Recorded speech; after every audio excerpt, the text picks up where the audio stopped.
Olá pessoal, estou aqui para mais uma aula de Biologia e hoje nós vamos conversar sobre a herança dos cromossomos sexuais.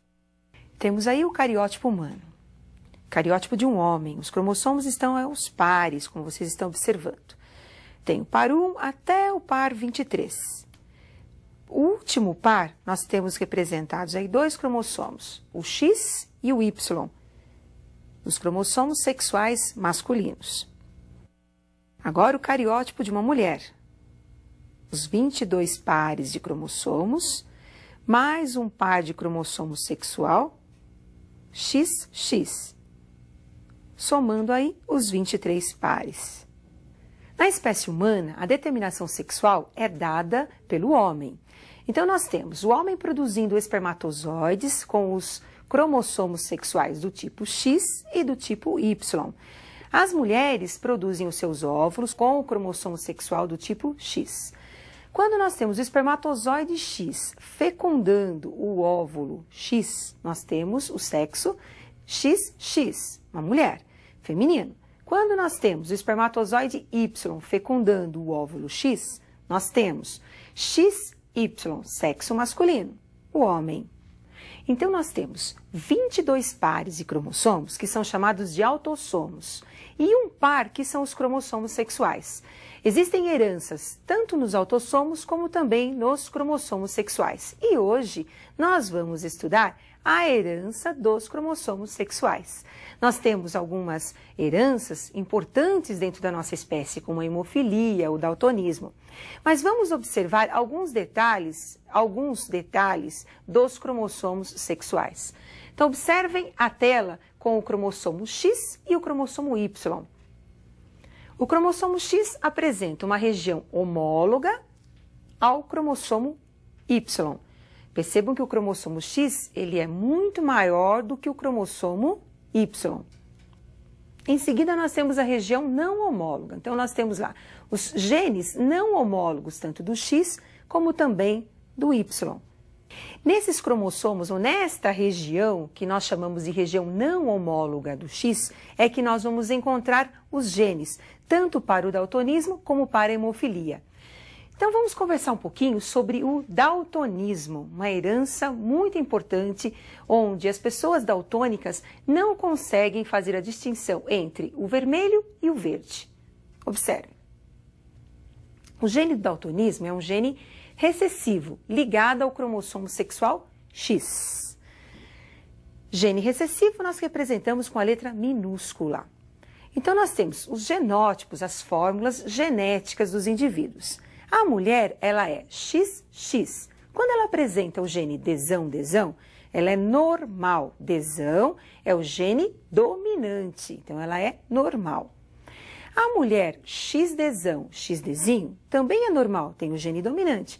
Porém, a presença do dezinho faz com que ela seja chamada de normal portadora desse gene. Ela poderá transmitir para os seus filhos, para os seus descendentes, o daltonismo. A mulher XDzinho é uma mulher daltônica, apresenta os dois genes recessivos. Homem normal, XDzão, Y. Homem daltônico, XDzinho, Y. Para um homem ser daltônico, é necessário apenas a presença de um gene recessivo, enquanto que para a mulher ser daltônica, nós vamos precisar de dois genes recessivos. E a hemofilia? Então, vamos observar agora a herança da hemofilia. A hemofilia também é causada por um gene recessivo ligado ao sexo, ao cromossomo X. Mulheres normais, XHzão, elas são dominantes. Normal portadora, XHzinho. Hemofílica, os dois genes recessivos. E o homem normal, XHzão, e o hemofílico, XHzinho. A hemofilia é uma herança hereditária que altera o processo de coagulação sanguínea. Então, altera o processo de estancamento do sangue nos casos das hemorragias. Agora, como é que se faz a análise de um heredograma para demonstrar como é que os pais conseguem transmitir tanto os genes da hemofilia como os genes do daltonismo? Então, eu gostaria que vocês observassem um heredograma mostrando a herança do daltonismo. O indivíduo número 5, ele é um indivíduo daltônico. Observem que é do sexo masculino. Se ele é daltônico, então ele é XDzinho, Y. Os pais desse indivíduo, a mãe, representada pelo número 1, e o pai, representado pelo número 2, são normais. Mãe normal, XDzão. Pai normal, XDzão, Y. Observem que para o filho ter o daltonismo, ele recebeu o Dzinho da mãe. Então, todo menino, quer dizer, toda criança do sexo masculino, daltônico, ele recebe o gene Dzinho, o gene recessivo da mãe. Então, se o menino é daltônico, a mãe ou é daltônica ou portadora. Foi ela que transmitiu esse gene para o seu filho. Agora vamos conhecer um pouquinho mais sobre a hemofilia. E eu preparei um exercício para vocês falando um pouquinho mais sobre a hemofilia. Então, analisando esse heredograma, nós temos aí 2 meninos que são afetados, representados pelo quadradinho em azul. Apresentam a hemofilia. O menino número 1, por ser hemofílico, então ele apresenta o genótipo XHzinho Y e os pais, a mãe número 4, o genótipo XHzão, XHzinho, porque foi ela que mandou o Hzinho para o seu filho, o gene da hemofilia. O pai, número 5, apresenta o genótipo XHzão Y, porque ele é normal. Hzão é o gene da normalidade, né, dentro da hemofilia. Qual a possibilidade desse casal 4-5 ter mais um filho hemofílico? Então, cruzando o indivíduo 4-5, mãe XHzão Hzinho e o pai XHzão Y, colocando no diagrama, observem como é que nós vamos ter aí a descendência desse casal. XHzão, XHzão, menina normal.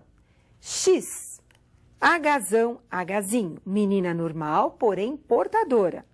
XHzão Y, menino normal. E XHzinho Y, o menino hemofílico. Pelo cruzamento, deu para perceber novamente que o menino hemofílico recebeu o gene da mãe. É o gene da hemofilia, ele está ligado ao cromossomo X. Como ele é XY, o Y veio do pai e o XHzinho da mãe. Agora, vamos concluir o exercício. Na descendência, nós temos 1/4 dos filhos com hemofilia. Menino, XHzinho, Y. 1/4 menino aí normal, XHzão, Y. 1/4 XHzão, menina normal, e 1/4 XHzão, Hzinho, a menina normal. Então, na verdade, nós temos 3/4 dos filhos normais e 1/4 dos filhos apresentando aí a hemofilia. Mas além da hemofilia e também do daltonismo, nós temos uma outra herança, só que essa herança ela é restrita ao sexo masculino, conhecida como herança holândrica, onde os genes são encontrados no cromossomo não homólogo Y, como nós vamos perceber agora. Então, observem um indivíduo com as características da herança holândrica. A herança é hipertricose. Excesso de pelos nas orelhas, como você está observando aí, uma orelha com um tufo de pelos, e no nariz. Essa herança, como ela é presente no cromossomo Y, então ela é transmitida aos descendentes masculinos. Então ela vai passando do avô para o pai e do pai para o filho. Então observem que todos esses quadradinhos aí, representados em azul, apresentam a herança holândrica, apresentam a hipertricose. Uma outra herança importante, que não é ligada ao sexo e nem restrita ao sexo, mas é influenciada pelo sexo, é a calvície. A calvície ela é dominante nos homens e ela comporta como um gene recessivo nas mulheres. Porém, a calvície é uma herança autossômica. Nós vamos encontrar os genes para a calvície nos nossos autossomos, nos outros cromossomos, que nós vamos estudar posteriormente. Agora, observe como é que fica o genótipo de uma pessoa calva e não calva. Então, nós temos calvície, alelo autossômico. No homem, ela é dominante. Na mulher, ela é recessiva. Então, nós vamos aí colocar um símbolo. Quem é calvo, quem apresenta calvície, vai ter o C1, genótipo com esse alelo. Quem não é calvo vai ter o C2, o não calvo. Então, nós temos aí, o homem apresenta o genótipo C1, C1, calvo, C1, C1. A mulher também é calva, tem os dois genes iguais. Nós chamamos isso de homozigose na genética, genes iguais. Porém, quando eu tenho C1 com o C2, nós vamos ter o homem calvo e a mulher não calva. Percebam agora, eu tenho uma heterozigose. E a heterozigose, no homem, ela é dominante, então por isso que ele continua sendo calvo. Enquanto que a mulher, ela já é normal, não apresenta calvície. Quando eu tenho C2, C2, homem, não calvo, percebam, os dois alelos aí, eles são iguais, homozigose. E a mulher, nesse caso também, ela é não calva, apresenta dois genes em homozigose. Então, não esqueçam, eu tenho as heranças dos cromossomos sexuais, daltonismo e hemofilia. Os genes são situados nos cromossomos X.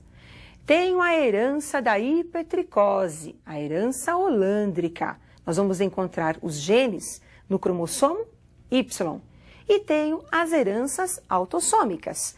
Entre elas, eu citei a calvície, que apesar de ser uma herança autossômica, nós também vamos encontrar aí uma interferência da parte sexual na herança. Por isso que a calvície no homem ela é muito mais acentuada do que nas mulheres. E esse assunto é importante, mas você tem que se aprofundar, porque existem muitos detalhes que nós precisamos estar estudando e vocês se aprofundando. E eu espero que vocês tenham entendido aí um pouquinho sobre os cromossomos sexuais. E aguardo vocês para a nossa próxima aula de biologia. Até mais, pessoal!